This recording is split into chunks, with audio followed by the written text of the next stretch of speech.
Class 6 का हिंदी पाठ 12 है। रहीम के दोहे कविता है। तो चलिए पाठ से। प्रश्न 1 है, अपने मन की पीड़ा मन में ही क्यों छिपा कर रखनी चाहिए? उत्तर, किसी के सामने अपने पीड़ा को प्रकट करने से केवल उपहास ही सुनना पड़ता है। कोई हमारी पीड़ा को बांट नहीं सकता है, इसलिए अपने मन की पीड़ा को मन में ही छिपा कर रखना चाहिए। 2, प्रेम को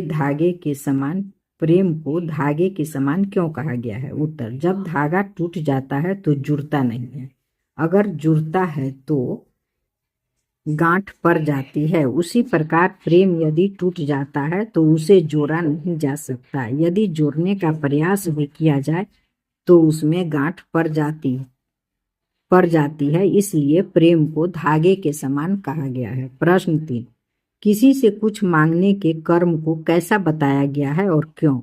उत्तर, किसी से कुछ मांगने के कर्म को मृत्यु के समान बताया गया है, क्योंकि यदि किसी से कुछ मांगते हैं, यदि वह नहीं देता है तो हमारा काम बिगड़ जाता है, अर्थात अपने काम को हम नहीं कर सकते, जैसे मरा व्यक्ति कुछ नहीं कर सकता है।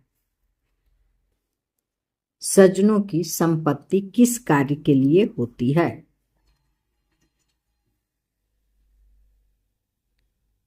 उत्तर, सज्जनों की संपत्ति परोपकार के लिए होती है, जैसे पेड़ परोपकार के लिए फलता है तथा नदियां परोपकार के लिए बहती है। 5, रहीम की कुछ सूक्तियां नीचे दी गई है। पाठ के आधार पर उन उदाहरणों को लिखिए जो उन सूक्तियों के प्रमाण स्वरूप दिए गए हैं।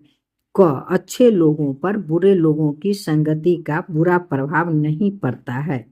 उत्तर, जो रहीम उत्तम प्रकृति का करी सकत कुसंग, चंदन विष व्याप्त नहीं लपटे रहत भुजंग। ख, भले लोग सज्जन लोग परोपकार के कार्य पर खर्च करते हैं। उत्तर, तरुवर फल नहीं खात है, सरवर पियहि न पानी, कही रहीम पर काजहित संपत्ति संचही सुजान। ग, हमें बड़े छोटे सभी का सम्मान करना चाहिए। रहीम देखी बरेन को लघु न दीजय डारी, जहाँ काम आवे सुई कहा करे तरवारी।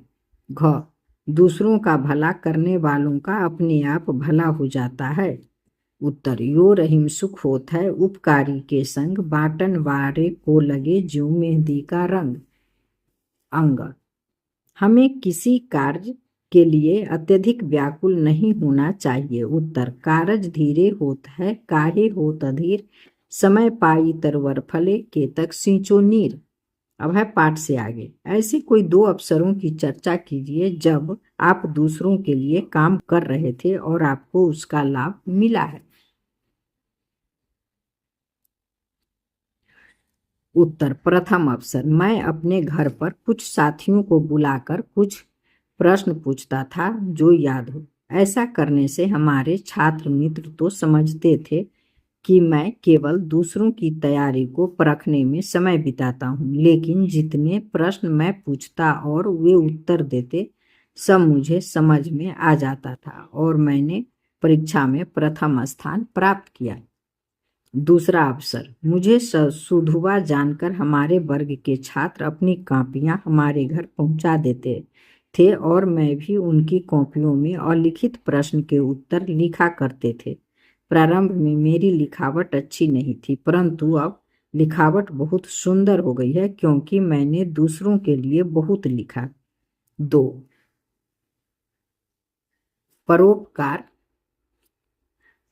परोपकार से आप क्या समझते हैं? ऐसे कार्यों की सूची बनाइए जिन्हें आप परोपकार का कार्य समझते हैं। तो उत्तर, परोपकार का अर्थ दूसरों के हित के लिए काम करना।